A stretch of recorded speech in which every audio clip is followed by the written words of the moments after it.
800க்கும் மேற்பட்ட முறையில் 386 அப்பாவிகளையும் கொலை செய்திருக்கிறார்.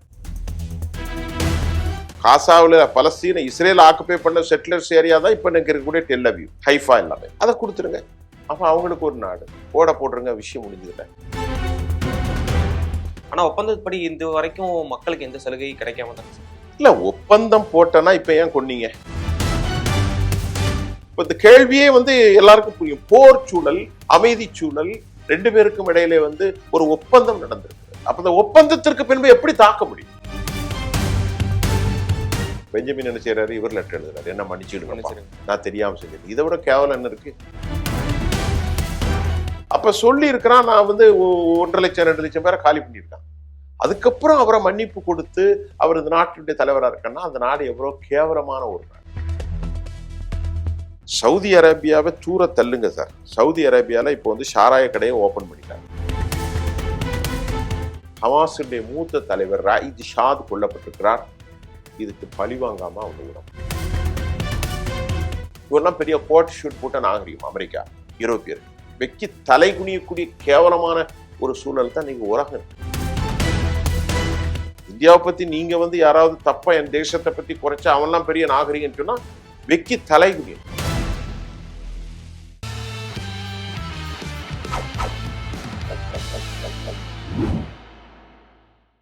ஜெம் டிவி நேயர்கள் அனைவருக்கும் வணக்கம். நான் உங்கள் விஜய் பிலால். இன்னைக்கு அரசியல் ஆடுகளம் நிகழ்ச்சியில நம்மோடு இருந்திருக்காரு திரு சுஃபியான் சார் அவர்கள். காசால இப்ப போர் எந்த நிலையில போயிட்டு இருக்கு, ஹமாஸ் அடுத்த கட்ட நடவடிக்கை என்ன எடுத்திருக்காங்க, இஸ்ரேல் அவங்க சைட்ல இருந்து என்னெல்லாம் நடந்திருக்கு அப்படிங்கிறது எல்லாமே நம்ம இந்த வீடியோல பார்க்கலாம். சார் வணக்கம் சார். சொல்லுங்க பிலால். சார், காசால இப்போ வார் எந்த நிலையில போயிட்டு இருக்குது? இப்போ காசாவில் வார் நேரடியான தாக்குதல்களை எதுவும் நடக்கல. ஆனா பதட்டமும் போர் சூழலும் எந்த நேரம் என்ன நடக்கும் அப்படின்னு சொல்ல முடியாது. அதுக்கு ஒரு காரணம், சீஸ்ஃபயர் அக்ரிமெண்ட் இன்னும் முடிவுக்கு வரல. இன்னைக்கு முக்கியமாக நான் அதுக்கு முன்னாடி ஒரு செய்தியை சொல்லிட்டு இதனுடைய தொடர்ச்சி எப்படி இருக்குன்னு சுருக்கமா நீங்க சொல்ல போறேன்.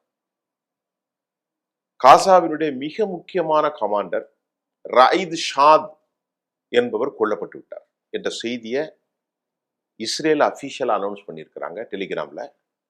ராயித் ஷாத் அவர் ஒரு பலஸ்தீனவர், ரொம்ப வலிமையான காசாவின் தலைவர், பெரிய தலைவர். அவரை உளவு அமைப்புகளின் மூலம் திட்டமிட்டு தெளிவாக அவர் இருக்கிற இடத்த மார்க் பண்ணி காலி செஞ்சிருக்கிறாங்க. இது பெரிய கொதிநிலை ஏற்படுத்தி இருக்கிறது. ஒரு சீஸ் ஃபயர் அப்படின்னா ஒரு தலைவர் எப்படி கொள்ள முடியும்? ஒரு கேள்வி என்னன்னா, இரண்டு குழுக்களுக்கும் இடையே எந்த குழுவாக இருந்தாலும் போர் நிறுத்த ஒப்பந்தம், சமாதான ஒப்பந்தம் என்று சொன்னால் ஒருவரை ஒருவர் தாக்க முடியாது. அதுதானே உலக வரம்பு. ஆனால் 800 தாக்குதல்களை நடத்தியிருக்கிறார். 800 தாக்குதல்களை நடத்தியிருக்கிறது மட்டுமல்ல, இந்த சீஸ்ஃபயர் அக்டோபர் 10, நவம்பர் 10, டிசம்பர் இன்றைக்கு எத்தனாம் தேதி? இன்றைக்கு 15. 2 மாசத்திற்கு மேல் 65-66 நாட்கள் கடந்த பிறகும் இந்த சீஸ்ஃபயர் உலக தலைவர்களால் கெய்ரோவில் வடிவமைக்கப்பட்ட பின்பும் 800க்கும் மேற்பட்ட முறையில் 386 அப்பாவிகளையும் கொலை செய்திருக்கிறார். அப்பனா இன்னைக்கு ராயித் ஷாதுடைய படலை இத இஸ்ஸதீன், அதனுடைய இப்ப ஹமாஸுடைய ஆக்டிவ் தலைவராக இருக்கக்கூடிய இஸ்ஸதீன் அல்தீன், அவருக்கெல்லாம் ஒரு பெரிய கொதிநிலை ஏற்படுது. அப்போ நாம இப்போ அந்த கள நிலவரத்தை பார்க்கிற போது உண்மையிலேயே சர்வதேச செய்திகளும் காசா மேகசின்ல இருந்து நமக்கு கிடைத்த தகவல் இது அவங்க நம்பவே இல்லை. ஈரான் நம்பல, ஹமாஸ் நம்பல.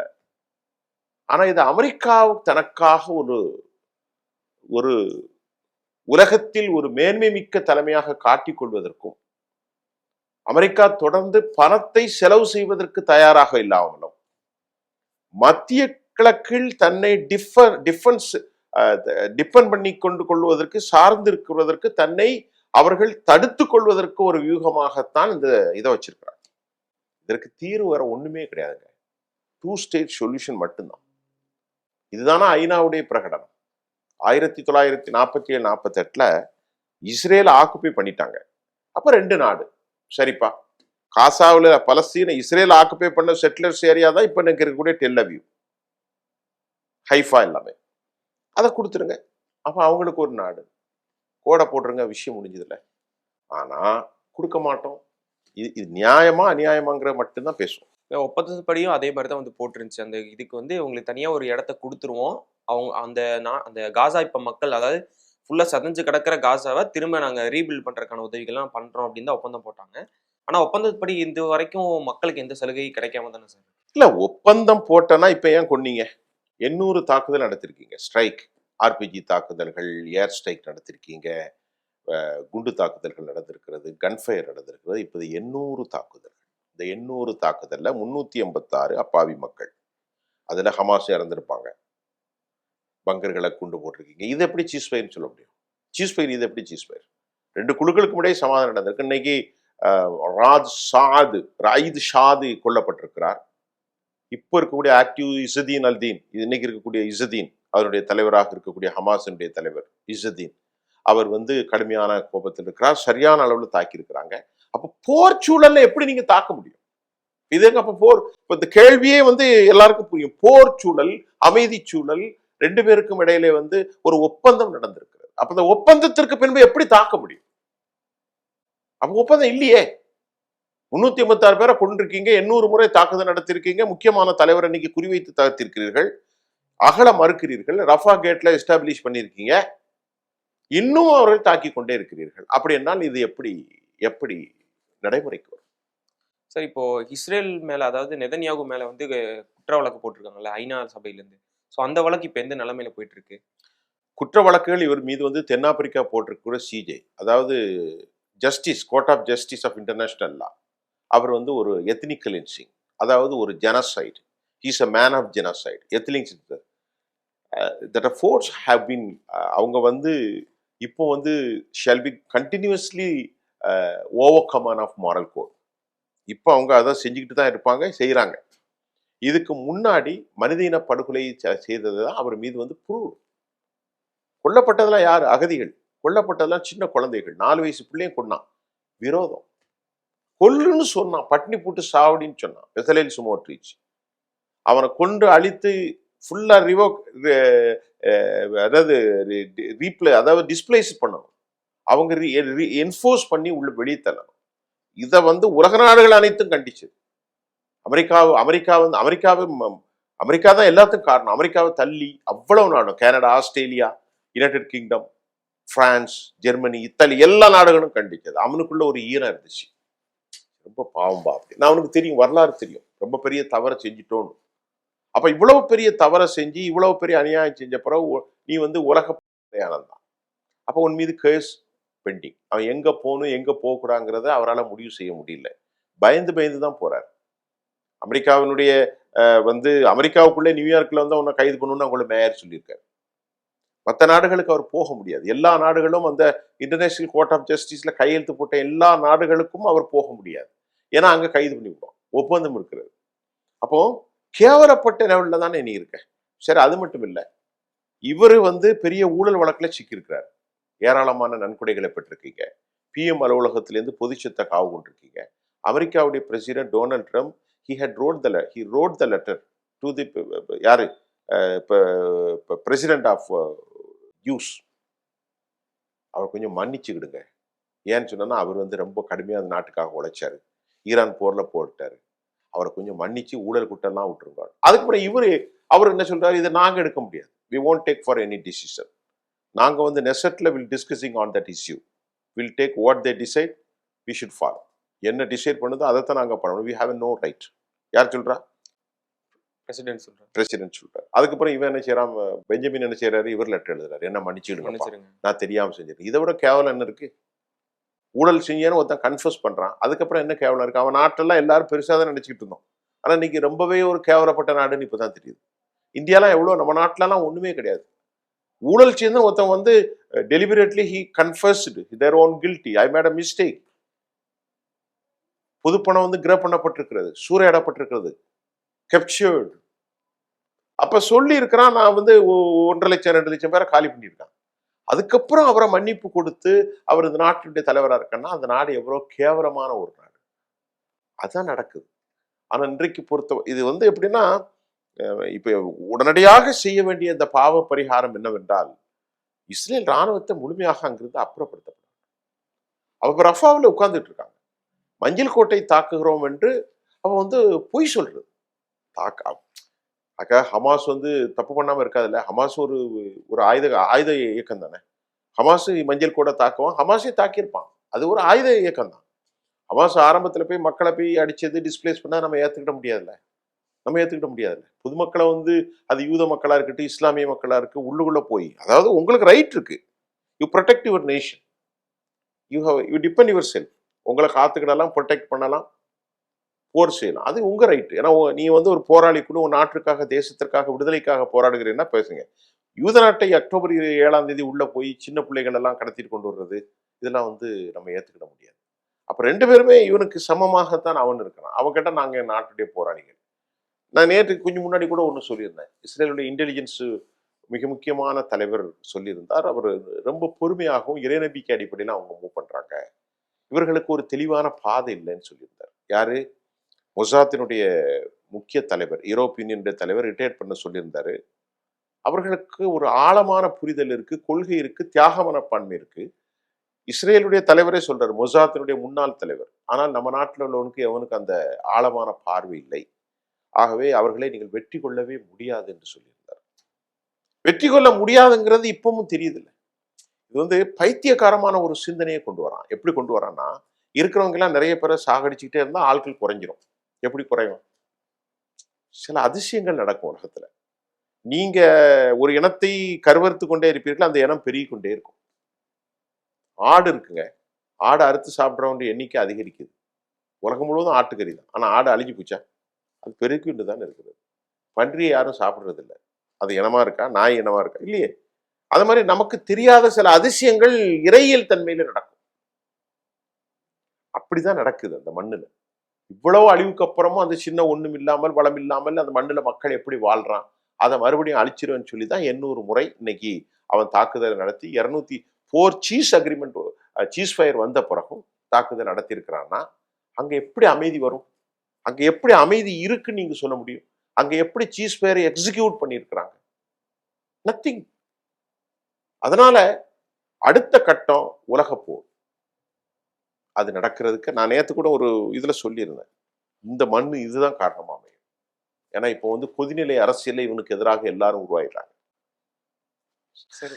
சவுதி அரேபியாவை தூர தள்ளுங்க சார். சவுதி அரேபியால இப்போ சாராய கடையை ஓபன் பண்ணிட்டாங்க. யார் வேணாலும் குடிக்கலாம். அவங்க இப்ப வேற ஒரு நிலைக்கு போயிட்டாங்க. வேற ஒரு நிலைன்னா நாடை வளப்படுத்தணும். மத்திய கிழக்கு நாடு எப்படி மாறணும்? சவுதி அரேபியா, யுனைடெட் அரபு எமிரேட்ஸ் எல்லாம் அமெரிக்காவை போன்று, யூரோப் நாடுகளை போன்று பன்முனை புளூரிஸ்டிக் கல்ச்சரை உள்ள கொண்டு காஷிப்பு, அதாவது என்ன சொல்றது, அரட்டை அடிப்பது, அது என்னது, கேஷினோ, குடி, டிஸ்கோத்தை எல்லாம் கொண்டு நாட்டை வளப்படுத்துவதற்கு, குரூடுடைய தேவை குறைகிற போது தேசத்தை வளப்படுத்துவதற்கு ரியாத், ஜித்தா, இன்னும் பல இடங்கள்ல கேளிக்கையிலே கொண்டு போறாங்க. அவங்க போருக்கு வரமாட்டாங்க. இவனுக்கு வாழ்வாதார பிரச்சனை. யாருக்கு? பலஸ்தீனத்திற்கு அவனுடைய வாழ்வாதார பிரச்சனை. ஹிஸ்புல்லாவுக்கு அவனுக்கு அவன் நாட்டினுடைய பிரச்சனை. ஹவுதி அவனுக்கு இதெல்லாம் தேவையில்லை. அவன் கையில ஆயுதத்தை வச்சுட்டே அலைறான். ஈரானுக்கு அவனை தொடர்ந்து 20 வருஷமா அவனை காலி பண்ணி அவன் நாட்டுடைய பல ஆயிரம் கோடிக்கணக்கான ரூபாய்களை, $பில்லியன் அமெரிக்கா டெபாசிட் பண்ணி எல்லாம் முடக்கிட்டான். அவனுக்கு அதுல இருந்து வெளியே வரணும். அமெரிக்காவுடைய பெரும் தாக்கத்திற்கு ஆளாகி இருக்கக்கூடிய பெரும் அறிஞர்களை கொண்டு 1979 அப்புறமே இன்னும் 50 வருஷமா போராடிட்டு இருக்கு ஈரான். இவன் எல்லா ஆயுதங்களையும் வைத்திருக்கிறான். 90 பாம்பு வச்சிருக்கிறான் ரகசியமா. அதை கண்டுபிடிச்சு எல்லாத்தையும் எடுத்துட்டு வந்துட்டான். அதையும் கேட்பதற்கு உலகம் கேள்வி இல்லை. இன்டர்நேஷனல் கண்ட்ரோல் ஆஃப் நியூக்ளியர் வெப்பன்ஸை கண்ட்ரோல் பண்ணக்கூடிய அந்த அமைப்பு அது இஸ்ரேலை பத்தி வாயே திறக்க மாட்டான். இஸ்ரேல்ல இருக்கு அப்படின்னு எல்லாம் கொடுத்த வாயே திறக்கல. யூரோப்பியர்கள் வாயே திறக்கல. அமெரிக்கா வாய் திறக்கல. ஈரான்ல என்ரிச்மெண்ட்ஸ் இருக்கு அப்படின்னு ஒரு கண்ணுல வெண்ண ஒரு கண்ணுல சுண்ணாம்பு. இப்ப ஈரான் கோலியேஷன் யாரோட இருக்கு? வடகொரியா, ரஷ்யா, சீனா, ஈரான், இவ்வளவுதான் இருக்காங்க. அவங்க ப்ராக்சியாக இருக்கிறதா ஹமாஸ், ஹிஸ்புல்லா, அது என்னது இன்னொரு நாடு, இது நம்ம ஹவுதிகள். அப்ப இது சமாதானம் கிடையாது. இன்றைக்கு ராயித் ஷாத் என்பவரை, ஹமாஸுடைய மூத்த தலைவர் ராயித் ஷாத் கொல்லப்பட்டிருக்கிறார். இதுக்கு பழி வாங்காம அவங்க விட மாட்டாங்க. ஹமாஸ் திரும்பி பதிலடி கொடுக்குற மாதிரி ஏதாவது கண்டிப்பா கொடுப்பாங்க. கண்டிப்பா கடுமையான பழி வாங்குதல் இருக்கும். அப்ப மறுபடியும் அவன் குண்டை போடுவான். இதுல இறந்து போறது யாரு? பாவப்பட்ட பிள்ளைகள் தான் மக்கள் தான் இறந்து போறாங்க. இருப்பாங்க. இன்னைக்கு நாம இருக்கிற குளிர், அங்கெல்லாம் குளிர்லாம் பயங்கரமா இருக்கும். இப்போ புயல் வேற வந்து அங்க எல்லாரும் வெள்ளத்துல மக்கள் அங்க எதுவுமே கிடையாது சார். சார் பரந்த நிலப்பரப்புல மக்கள் ஒரு சின்ன ஷெட்டை போட்டு உட்கார்ந்துட்டு இருக்காங்க. மரங்கள் இல்லை, மாளிகைகள் இல்லை, எதுவுமே இல்லை. எங்கேயும் போய் அவங்க ஒடுக்க முடியாது. அதுல பச்சை பிள்ளைகளை வச்சுட்டு இதை விட ஒரு அநியாயம். இவனெல்லாம் ஒரு நாகரிக சமூகம் வேற சொல்றான். இவெல்லாம் பெரிய கோட் ஷூட் போட்ட நாகரிகம். அமெரிக்கா, யூரோப்பியர்கள் வெக்கி தலை குனியக்கூடிய கேவலமான ஒரு சூழல் தான் நீங்க உலகம் இருக்கு. நாம நாடு இந்தியாவை பத்திலாம் யாருமே குறைச்சி பேசவே கூடாது. இந்தியாவை பத்தி நீங்க வந்து யாராவது தப்பா என் தேசத்தை பத்தி குறைச்சா அவன்லாம் பெரிய நாகரிகன்னு சொன்னா வெக்கி தலை குனியும். அசிங்கம் அது. நம்ம அவ்வளவு பாதுகாப்பான மண்டலமாக இந்தியா இருக்கு. நம்ம நாட்டை மாதிரி சிறப்பும் செல்வமும், நம்ம நாட்டை மாதிரி மனிதநேயத்தை கெடுப்பதற்கு இன்னைக்கு ஒரு அடிப்படை மதத்துவ குரூப் வந்துகிட்டே தான் இருக்கான். அது அழிக்கப்பட வேண்டும். ஏன்னா மனிதநேயமே இல்லை சார். அங்க பச்சில குழந்தைகளை தூக்கி வச்சிருக்கான். 36 மருத்துவமனையை அழிச்சிட்டாங்க. சாப்பிட்றதுக்கு 60 ட்ரக் தேவை, 600 ட்ரக் தேவை, 100 ட்ரக் தான் விட்டுட்டு இருக்கான்.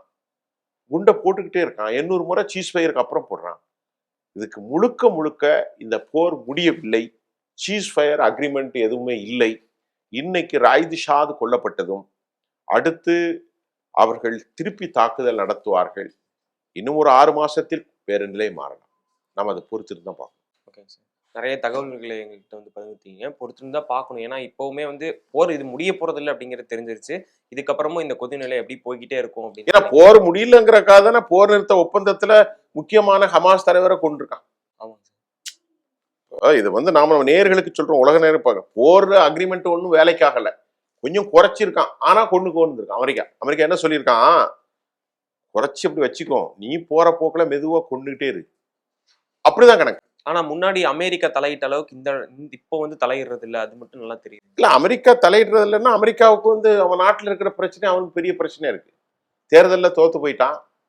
மத்திய கிழக்கை தாண்டிட்டு யூரோப் நாடுகளில் உக்ரைன் போற ஒன்றும் செய்ய முடியல.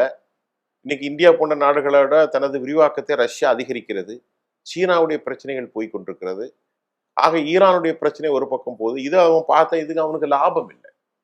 அமெரிக்காவை பொறுத்தவரை லாபம் எங்க இருக்கோ அங்கதான் போவான். அங்க போயிட்டு 200 ட்ரில்லியனை கொட்டிட்டு வந்துட்டான். யாரு? நம்ம இவர் பேர் என்னது? சவுதி அரேபியா மன்னர். எல்லா துறைகள்ல கொட்டுன்னு $1 trillion கொட்டார். அதை அவர் முக்கியமா இவனை பார்த்துக்கிட்டு இருப்பாரா? அப்ப அவன் நாட்டுல அட்வைஸ் பண்றான். நம்ம நாட்டுல எக்கனாமிக் டீல்ல போயிட்டு இருக்கு. we are going to recession. ஒரு மந்த நிலைக்கு போயிட்டு இருக்கு. டெபிட் உங்க நாட்டுடைய கடன் அதிகரிக்கிறது, வட்டி விகிதம் அதிகரிக்கின்றது, வேலை இழப்பு அதிகரிக்கின்றது, மெக்சிகன் இன்ஃபில்ட்ரேஷன் வெரி ஃபாஸ்டா இருக்கு, பல நாடுகளோட ஒப்பந்தங்கள் இல்லை, உள்நாட்டுடைய உற்பத்தி ரொம்ப தடையா இருக்கு. இது something today's tomorrow day after tomorrow something good happen. Can't predict exactly what will happen. அந்த நாட்டு சொல்றாங்க இன்னைக்கு இல்லாட்டா நாளைக்கு அமெரிக்கா ஒரு வறுமை நிலையை கொண்டு வரும், 100 வருஷம் கழிச்சு கூட வந்துடும். அப்படி ஒரு சூழ்நிலையில் மக்கள் டெமோக்ராட்ஸ் ப்ரோவா இருக்காங்க. அதனால தான் நியூயார்க்ல தோத்தாங்க. இதையெல்லாம் பார்த்து தான் இந்த போரை மட்டுப்படுத்தி விட்டால் தனக்கு டென்ஷன் வராது. தன்னுடைய பாரிய அழுத்தத்தை தனது கூட்டணிகளாக அரபுகள் சொல்ல மாட்டாங்க. அப்ப இவங்க மெதுவா நீ அடிச்சுக்கிட்டு ஓரளவுக்கு இதை கொண்டு வரணும்னு சொல்லிட்டு ஒரு காம்ப்ரமைஸ் அசோசியேஷன் தான் இது. வந்து இந்த ஹிடன் ப்ராஜெக்ட் இன் பிட்வீன் இஸ்ரேலுக்கும் அமெரிக்காவுக்கும் நடந்தது தான். அதனால தானே 800 முறை தாக்கியிருக்கான். அதனால தானே சீஸ் ஃபயர் நடக்கும்போது இன்னைக்கு ஒரு இயக்கத்தினுடைய தலைவனை கொள்றான். என்ன காரணத்துக்கு கொண்டான்? அவனும் கொல்லக்கூடாது, இவனும் கொல்லக்கூடாது. அப்படி என்றால் அது போர் நிறுத்த ஒப்பந்தம் அல்ல. அது தெளிவா தெரியுது. இதுதான் விஷயம். Okay sir. நிறைய தகவல்களை வந்து பகிர்ந்துக்கிட்டீங்க. ரொம்ப நன்றி சார். இதே மாதிரி அடுத்த நிகழ்ச்சியில நான் உங்களை வந்து சந்திக்கிறேன். அது வரைக்கும் நன்றி.